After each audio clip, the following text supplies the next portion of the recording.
Bonjour, 28 avril. Hier, je vous ai laissé en vous parlant de trois choses.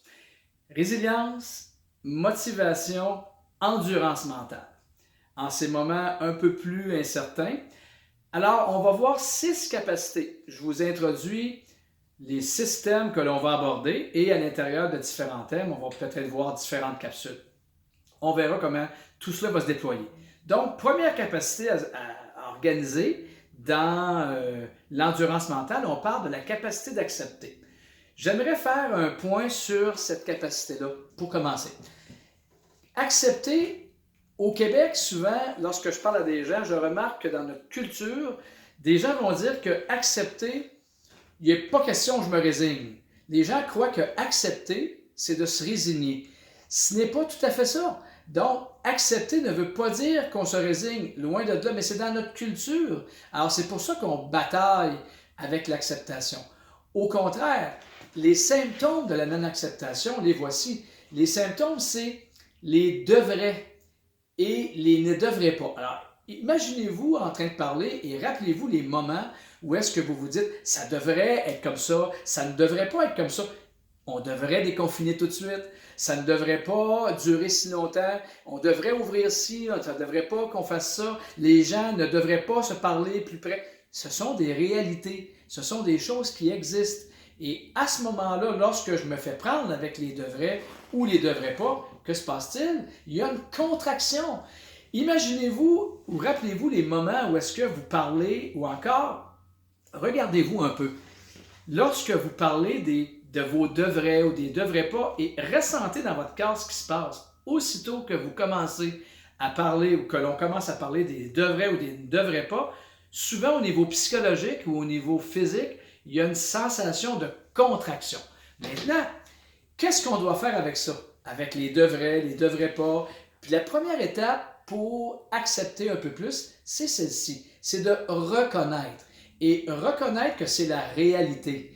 Et lorsqu'on reconnaît une réalité, qu'est-ce qui se passe-t-il? Il y a une détente, il y a un relâchement, même si ce que l'on reconnaît ne nous plaît pas toujours. Je vous donne un exemple. Il a fait beau tout l'été, et là, une personne tombe en vacances.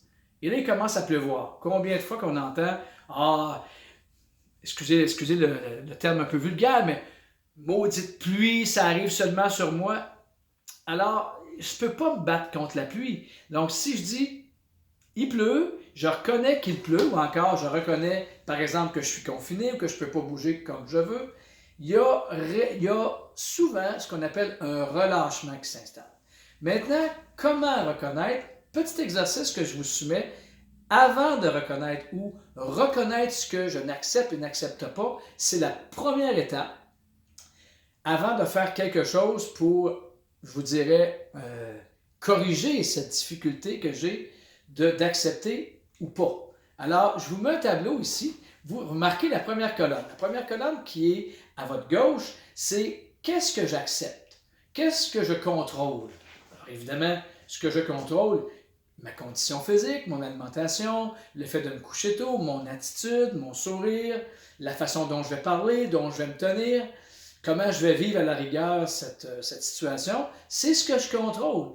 Qu'est-ce que je ne contrôle pas? Bon, on ne veut pas faire de politique ici, mais les décisions des gouvernements, la décision de mon employeur de fermer, d'engager certaines personnes ou de restreindre le nombre, peu importe. Il y a des choses que je ne contrôle pas. Maintenant, si je me tasse un petit peu ici, et regardez bien ce que je vous invite à faire avec la colonne que je ne contrôle pas. Même si vous écrivez ce que vous ne contrôlez pas, je vous demande dans la colonne extrême, c'est ce que vous ne contrôlez pas. Est-ce que vous l'acceptez ou est-ce que vous ne l'acceptez pas? C'est un peu petit ici, là, mais acceptation, oui ou non. Maintenant, quand vous prenez tous ces faits-là et que vous les classez dans qu'est-ce que je contrôle, qu'est-ce que je ne contrôle pas, sur quelle base l'être humain va accepter de ce qu'il ne contrôle pas ou ce qu'il contrôle? Alors, tout d'abord, il y a deux dépenses d'énergie que l'être humain fait tout au long d'une journée. Première dépense, c'est de vouloir contrôler l'incontrôlable. Regardons-nous aller et regardons-nous vivre. Et souvent, on dépense dans une journée énormément d'énergie à vouloir contrôler ce qui n'est pas contrôlable. Et le deuxième point, c'est que je veux me débarrasser trop rapidement de ce qui me rend inconfortable au lieu de vivre avec et d'être détendu avec ça.